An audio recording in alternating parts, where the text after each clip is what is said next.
राधे राधे, जय गंगा माँ। कार्तिक पूर्णिमा है तो कार्तिक पूर्णिमा में जो लोग अगर नदी में स्नान नहीं कर सकते हैं, नहीं जा सकते किसी कारण से, और उनके शहर में नदी नहीं है, गंगा जी नहीं है, जैसे मेरे शहर में गंगा जी नहीं है, नदी है, तो हम नदी में ही जाएंगे और स्नान करेंगे।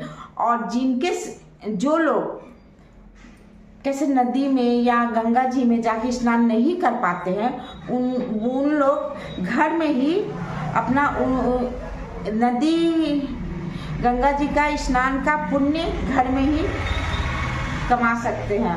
मतलब कमा सकते क्या, मतलब पुण्य कर सकते हैं, वो नियम कर सकते हैं घर में ही। तो कैसे कर सकते हैं वह हम बता रहे हैं कि आप घर में ही कैसे कर सकते हैं। कैसे वो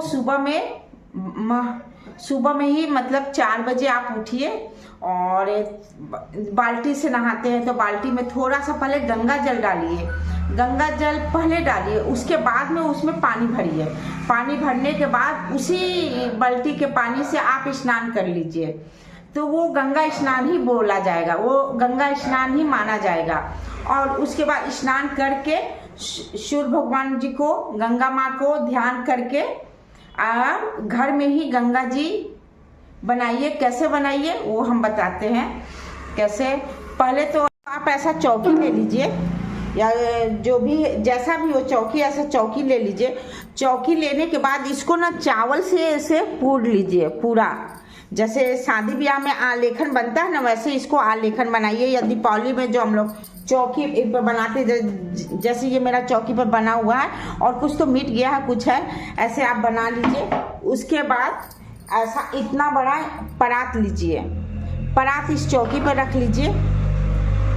और रखने के बाद आपके घर में गंगा जल तो जरूर होगा, गंगा जल का 2 बूंद ही इसमें डालिए। गंगा जल 2 बूंद ही ऐसे डाल देते हैं। डालने के बाद और फिर उसके बाद अगर गंगा जी अधिक है तब तो अधिक परात में भर लीजिए, और नहीं है कम है तो 2 बूंद ऐसे डाल करके, और बाकी सादा पानी जो आता है वो ऐसे भर लीजिए। भरने के बाद उसके बाद आप इसी में अक्षत डाल लीजिए। और इसी में एक और बात है, विशेष करके गंगा माँ का जब हम पूजा करने जाते हैं तो अपने पूर्वजों का भी पूजा करते हैं, तो काला तिल भी इसमें डालिए, अक्षत डालिए, फूल डालिए। डाल करके इसमें 51 दिया, एक दिया 1000, जितना आपको मन है उतना दिया जलाइए। और बाकी तो दिया इसमें अटेगा नहीं, तो बाहर रख दीजिए, और 5 ही दिया इसमें जलाइए, और ऐसे बहते हुए पानी में बहा दीजिए वो दिए को। और डोंगा तो इसमें बहेगा नहीं क्योंकि हल्का है, अधिक हुआ तो अलग बात है। तो इसमें पान के पत्ते, पीपल के पत्ते, आम का पत्ता कुछ भी रख के उसके ऊपर दिया रख करके आप घर में ही दीपदान कर सकते हैं। और ये दीपदान अगर हम कार्तिक जो महीना चल रहा उसमें अगर हम पूरे महीना नहीं किए, और जो लास्ट पूर्णिमा आता है कार्तिक पूर्णिमा, उस दिन अगर हम दीपदान करते हैं तो पूरे साल का कार्तिक पूर्णिमा के दिन हम लोग लास्ट जो होता है उस दिन अगर हम ये दीपदान ऐसे करते हैं तो पूरे मंथ में जो हम नहीं नहाए हैं, नहीं पूजा किए, दीपदान नहीं किए हैं, तो उस दिन दीपदान करने से पूरे महीने का फल मिल जाता है हमको। इसलिए जो लोग नहीं जा सकते हैं गंगा जी नदी, वो घर में ही दीपदान अपना घर में ही बना करके गंगा माँ को याद करके दीपदान कर सकते हैं। और श्रृंगार चढ़ा सकते हैं, जितना हो सके श्रृंगार का सामान चढ़ाइए, काजल, लिपस्टिक, बिंदी, सिंदूर, मेकअप का सामान जो हुआ 16 श्रृंगार चढ़ाइए, माता को साड़ी चढ़ाइए गंगा माँ का याद करके।